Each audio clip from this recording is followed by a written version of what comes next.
જય શ્રી કૃષ્ણ મિત્રો, કેમ છો બધા? તમે બધા મજામાં છો ને? તમારું સ્વાગત છે મારી બ્લોગ ચેનલમાં. આજે દાદીને પોતરી મળીને બનાવી રહી છે, ભરી રહી છે નાળિયેરમાં કેડિયારો.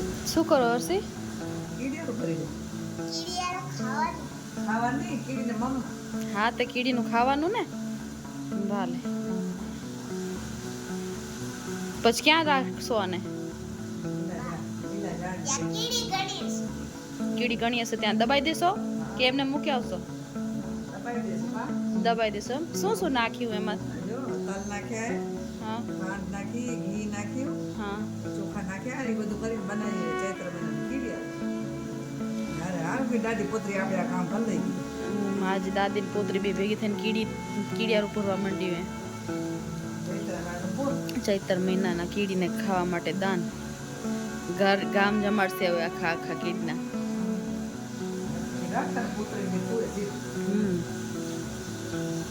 વેકેશનની મોજ નહીં હશે? આ પ્રોસેસમાં ઘણું મજા આવે. મજા આવે રી.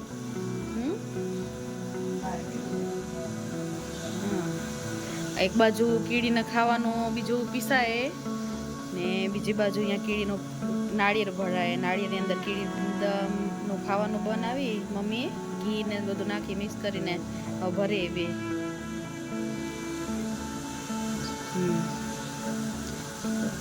કેટલા નાનકડા હોલમાંથી નાખીએ. અહીં બ્લોગ મારો જૂનો છે, ચૈત્ર મહિનાનો છે અને દાદીને પોતરી બે કરી રહ્યું છે કામ છે. એક બાજુ ખાવાનું પીસાઈ રહ્યું છે અને બીજી બાજુ એનું ભરવાનું ચાલુ છે. અને હું ને નિશા જશું વાડી ત્યારે લેતી જશું. પૂર્વજો પિતૃ એટલે પૂર્વજ.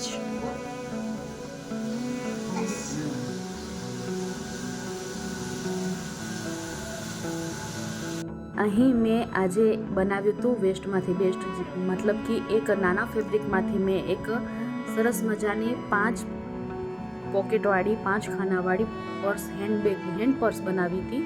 તો જો તમને એ જોવી હોય કેવી રીતે બનાવી છે તો મેં એની લિંક તમને આના ડિસ્ક્રિપ્શનમાં નાખી દઈશ અને તમે આખી ઓપન કરીને જોઈ શકશો. મારી બીજી ચેનલ છે ઉમા ક્રિએટિવિટી, જેમાં મેં આનો વિડીયો અપલોડ કર્યો છે.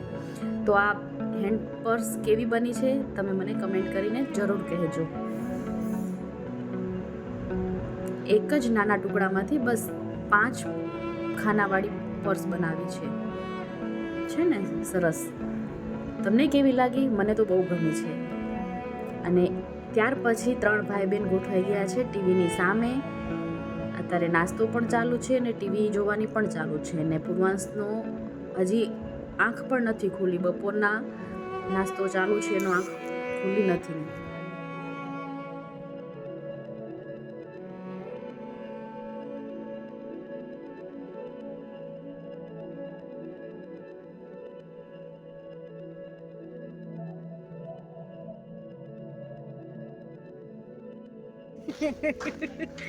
આ છે કીડિયારી ઇન્દિરાબેન આપ્યું છે. હવે અહીંયા લીલા ઝાડ હશે ત્યાં દબાવી આપશું અમે એને. 12 મહિના કીડીઓ આને ખાશે. 12 મહિના ખાશે કે 2 દિવસમાં ખાઈ જશે એ ખબર નથી, પણ અમે 1 વર્ષની ગણતરી કરીને લઈ આવ્યા છીએ અને નાખશું અને ઝાડ નીચે. જો નાળિયેર ભરાઈ ગયા.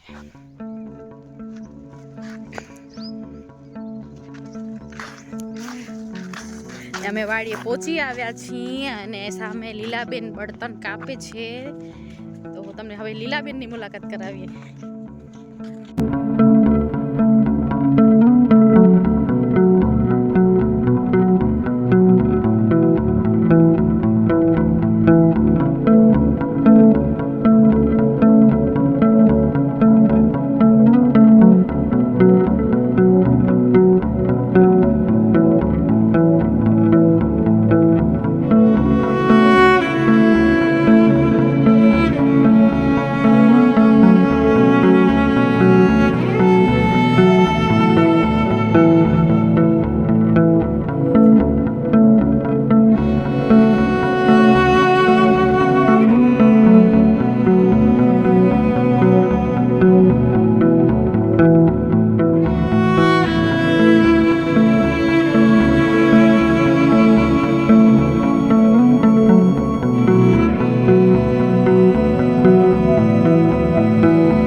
અમારા બે મેન કારીગર ગાય દોઈ રહ્યા છે, લીલાબેન અને જુલીબેન. ગાય તો દોવે છે પણ હવે દૂધ કેટલું લાવે છે એ ખબર નહીં હવે. ગાય દેશે એટલું લઈ આવશે. ગાય કહેશે બસ હવે એટલે પછી બસ.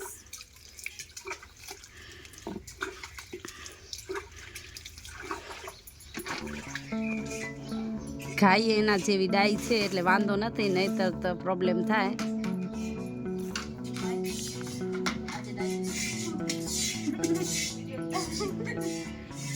ડિસ્કા કરે રી, ખાણે નથી ખાતી.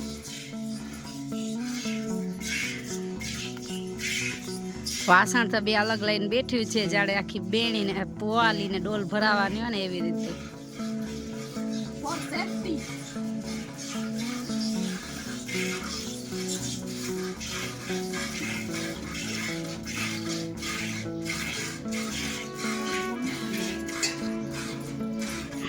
વિડીયા ઉતારો તો પછી મૂળ ના જોઈએ.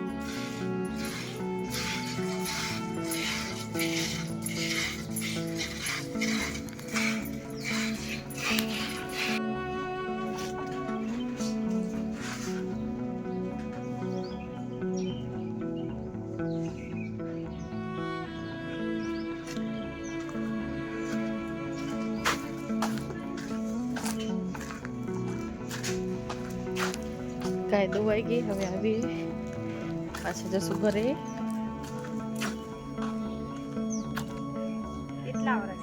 છોટી બબુ હિંચકો ખાય છે.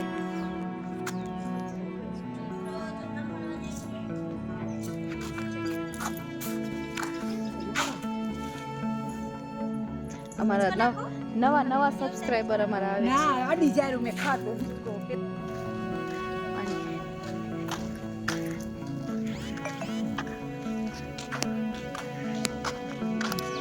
ખીચડી તો બની ગઈ છે એકદમ તૈયાર. ને હવે થાય છે છાશ. અહીંયા છાશ બને છે. ટેટી પણ આવી ગઈ છે અને દાડમ, જો દાડમ કેટલું મોટું છે, ટેટીની સાઈઝનું દાડમ છે. હવે હું જાઉં છું બારે, મકાઈના ડોડા બાફ્યા છે તો એને દાણા છૂટા પાડીને મસાલો મિક્સ કરીને બધા માટે તૈયાર કરીને રાખશું. સાંજના ટાઈમે પણ પૂર્વાંશ જોઈ રહ્યો છે ટીવી. અને હવે હું અહીં મારા બ્લોગનું એન્ડિંગ કરું છું. તમને મારો બ્લોગ છે તો જૂનો પણ કેવો લાગ્યો જરૂર કમેન્ટ કરીને કહેજો. કેમ કે પૂર્વાંશભાઈ નાના છે અને એના કારણે મને હમણાં ટાઈમ ઓછો મળે છે બ્લોગ બનાવવાનો. છતાં થોડા ટાઈમ પછી હું તમારી સાથે શેર કરું છું મારી અને પૂર્વાંશની અને હર્ષીની આખા દિવસની મોજ મસ્તી. તો તમે જલ્દીથી બધાની સાથે શેર કરી દો અને લાઈક કરી દો. સબસ્ક્રાઈબ કરવાનું ભૂલજો નહીં. Bye bye. સરગવાની સિંગ રોગાય છે. પછી આ બધો થાળો પૂરો કરીશ. આ થાળામાં જે આ મકાઈના ડોડા છે ને એ આમાં નાખશું, દાણા કાઢીને. પછી બધા નિશા ખાઈ જશે. આ નિશા એમ કે બધા એકલી ખાવાની હે. જો સિંગ તો એમ જ લાગી ચાલુ થી બધી પૂરી એને જ કરવાની હે. રાખી જ આવડી કાંઈ નીકળે તપેલી કરી. જો અહીંયા મોજમાં સિંગ ખાવા શું ખાવરા. અને જો અહીંયા સિંગ જ ખવાય. અંધારામાં પાછું બેઠા હે. પ્રોટીન મળે. હા સિંગ તો પ્રોટીન મળે. જો કેવી જાય ઉપરા ઉપરી એકમાંથી એક. અખર એવી લાગે ને તમને લાગે. હું ખાવું મને ભાઈ અત્યારે મૂડ નથી. આના મૂડ હોય કે મેં પપ્પા ખાધી થાળી ભરી હતી, હું પપ્પા ખાઈ જાય. ઘણું બધું કાંઈ નહીં, મોબાઈલના કામ ને મને નથી મન જ ખાવાનું અત્યારે. એટલે નકા બેઠી હું અત્યારે ક્યાં ટાઈમ નથી. અત્યારે બેઠી જાઉં ખાઈ લઈશ તોય નથી ખાવી. ખાધું ને હવે આ સિંગે ઓરું